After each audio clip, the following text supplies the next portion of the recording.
Welcome to the Director's Cut of Christian Nutrition, the show where we review every single episode of VeggieTales chronologically. And by we, I mean just me.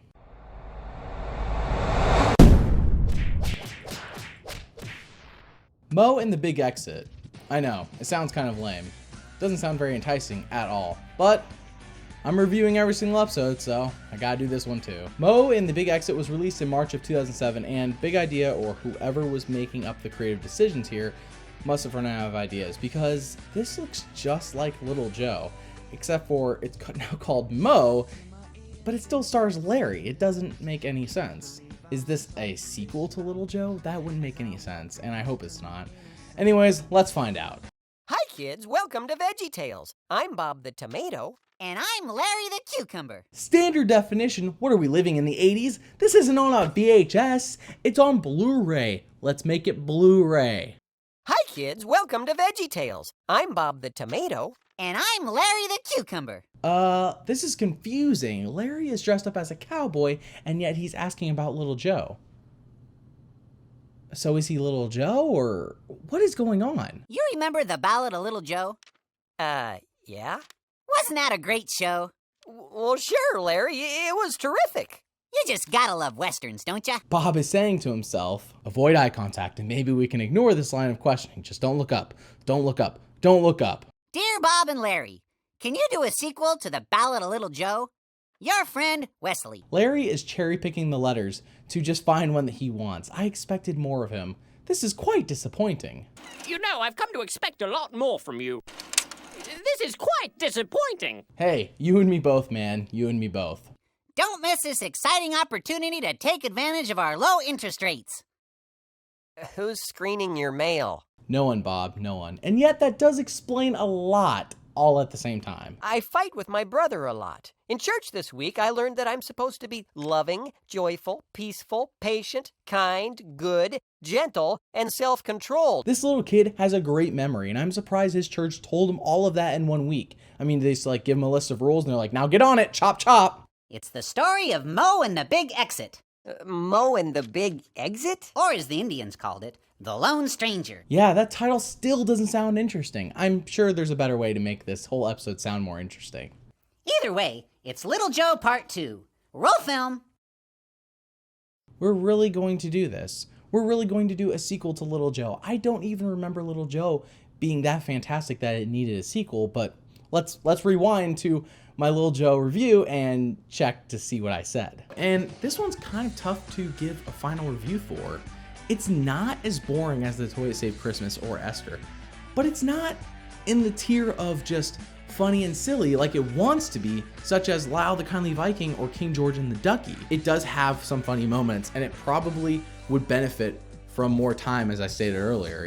It felt like it needed to be a 45-minute episode, not a 30-minute episode. There's a reason why DreamWorks made Joseph into a full-length film. There's just that much story really to cover here. It really is a long epic tale if you want to tell it as such. However, I do appreciate VeggieTales' attempt here to do something interesting and new with a Western setting for a Bible story. The Western setting did feel a bit underutilized, but at the same time, most of the humor did derive from the Western setting, so it's kind of a catch-22. Overall, it was above average. Should you watch it? Sure, give it a one-time watch.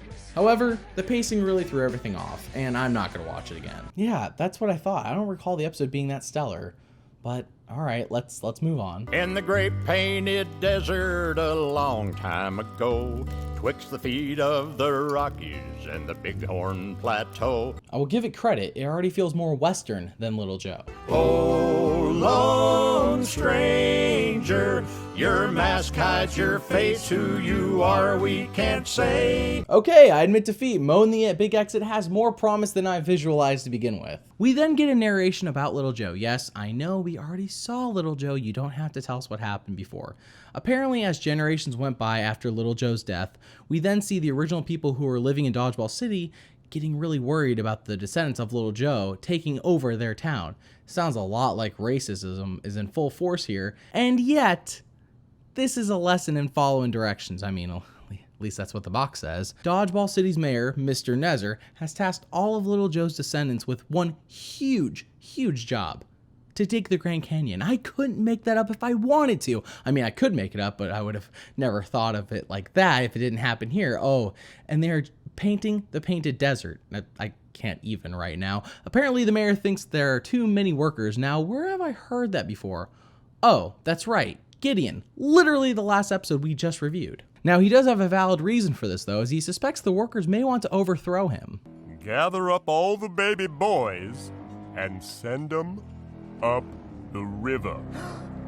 Up the river? Up the river. Is this a Moses episode where we see him break them out of Egypt? This is confusing once again because the episode where we saw Moses before, where he was like a little snoodle baby, it wasn't in a Western settings. And then if you want to really, really delve into this, you can go way back to the 90s episode, Josh and the Big Wall, where we see Moses was Mr. Nezer. And once again, not a Western setting. This is VeggieTales. You're blowing my mind right now. Singing hi-yi, yippee-ki-yo, she picked him up and named him Mo. Singing hi-yi, yippee-ki-yo, she took that baby home. Have I mentioned that the music here is superior to Little Joe? I don't know if I mentioned that, but I'm now mentioning it, and I want to let you know it's fantastic. Sincerely yours, Mayonnaise. Okay, read that back to me.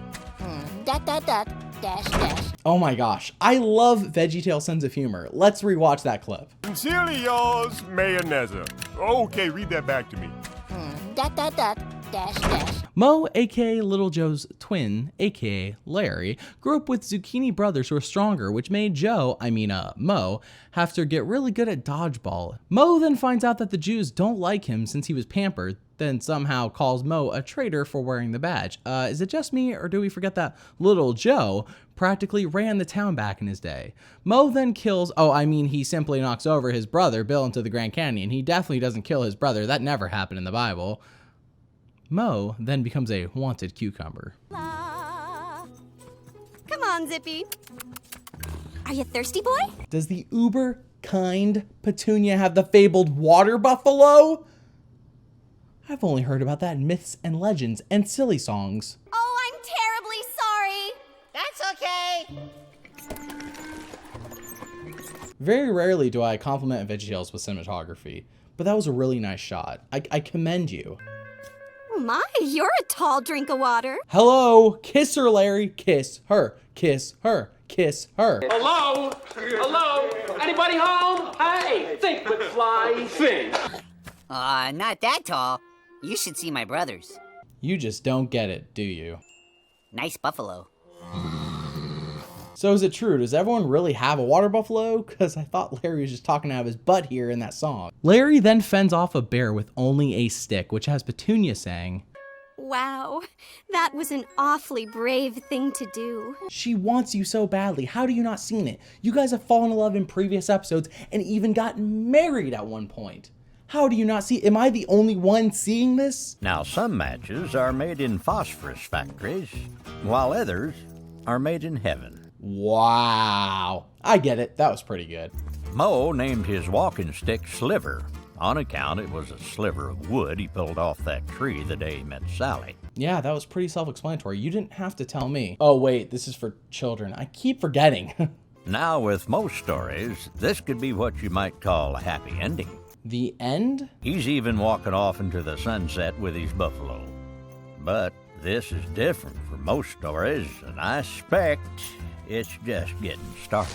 Or no. Okay, well, let's continue on then. Mo had never seen a burning tumbleweed before, How many of us can say we have seen a burning tumbleweed before? but God himself was using this tumbleweed to speak to Mo. The burning tumbleweed has arms. The burning tumbleweed has arms. The burning tumbleweed has arms! Run away! The burning tumbleweed with arms, yes, that's still scary, basically tells Mo to break out the Jews from Dodgeball City. Mo also learns his stick can turn into a snake. Now, are we sure this is God we're talking about and not the devil? Anyways, Mo states how he is afraid of public speaking, and God suggests to imagine everyone in their underwear. Seriously, God suggested that. Wow. Apparently, Mo's little mask works so well that no one recognizes him. Think when Clark Kent takes off his glasses in Superman? Yeah, same concept. Everyone should recognize him, but they don't. Mo dons his Lone Ranger outfit and goes to Dodgeball City, where he demands the mayor release the Jews from slavery. The mayor, of course, says no, as there was no real threat. Why would he do that? Of course, can you even imagine Mo tries to throw a dodgeball and then he immediately gets smacked by Mr. Lunt. Mo decides to reevaluate his approach. And now it's time for Silly Songs with Larry. The part of Check it, VO dude. Yo, me and the boys had an idea about another way to tell this Mo story. Uh-oh, is this Boys in the Sink? Bring it on, I'm ready. How losing your cool and having a cow can run you out when your lid gets flipped and get your mug up all over Egypt. They went from a boy band to a rap group. I guess that makes sense in 2007. I mean, boy bands weren't popular anymore. At least not for a few more years when we got... Right now I'm looking at you and I can't believe you don't know. You don't know you're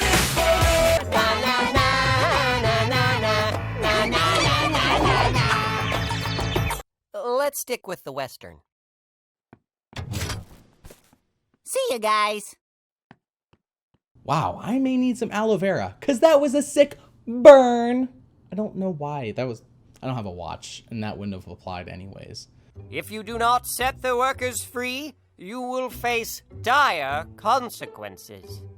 Excuse me? Was that a threat? Were you threatening the mayor? Oh, you've got a lesson to learn. Yes, you do. Mo then shows off how his stick can turn into a snake, which makes the mayor get really sarcastic. Mr. Lunt then does his own quote-unquote magic, and it is quite unimpressive. Mo then decides to harass the mayor, which is absolutely hilarious. Hi-ho, Sliver! Away!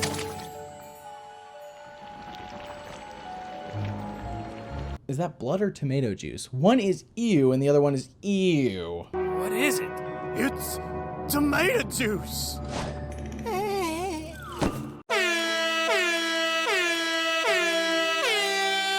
Hi-ho, Sliver! Away!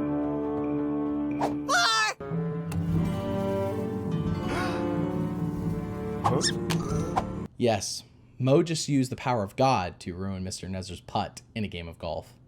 This is real. This is happening. Hi-ho, Sliver, away! And the grasshoppers come. No, not his lunch! Hi-ho, Sliver, away! You keep away from here, you... huh? And the cattle fell dead. It's not as bad as getting your lunch eaten. Hi-ho, Sliver, away! Ah! Twister! And the winds blew in. Meh, I've seen worse twisters in science class in my own little 2-liter bottle. We then see God take anyone's firstborn who isn't one of his own people down the river. I hope they found a safe location. After all, the devil is the one who steals, kills, and destroys. The mayor then decides to let the Jews free. The mayor then finally realizes that Mo was disguised the whole time. What a twist! The mayor and his crew try to chase Mo through Death Valley, which kills you if you walk on it, or it really burns your feet. You take your pick. God provides a path for Mo, but not for the mayor. He literally has it snow and then stay on the ground, not melt, for Mo, but then when Mr. Nezer walks across it, it melts away, which is quite scary to think about it. Once again, I couldn't make this up if I wanted to. Mo and the Jews escape successfully. What they don't know is that they will be in the desert for 40 years, but that's for another time, or for a previous episode that I've already done. The end. It's time to talk about what we've learned today. And so what we have learned applies to our lives today. And God has a lot to say in his book. Did I mention that they nailed the Western theme this time? Because they did. The Lord is my strength and my shield. My heart trusts in him, and I am helped. Psalm 28:7a. Oh, come on. You guys have been doing such a good job lately. You've been using whole Bible verses. You've been using them within context correctly. But here, half a Bible verse. I expect more. I really do at this point. So we can call on God to help us and follow his directions when we know we can't do it by ourselves. Just like Mo, God made you special. And he loves you very much. Goodbye! Singing hi-yi, yippee-ki-yo. And that was Mo and the Big Exit, a better episode than what its lame title would lead you to believe. They finally nailed the Western setting, feel, theme, and the narration, well, it was a big boost. Originally, actually, the narration was going to be done by Mike Naraki, don't kill me if I say his name wrong, aka the voice of Larry. And if you can hear it on the bonus features, it's decent, but this guy, he's way better. The only real disappointment here was Boys in the Sink. The song was just okay. Yeah, just okay. Stay tuned as next time we review The Wonderful Wizard of Oz. Oh man, I wonder what that is parodying. Now remember, God made you special, and He loves you very much. Bye!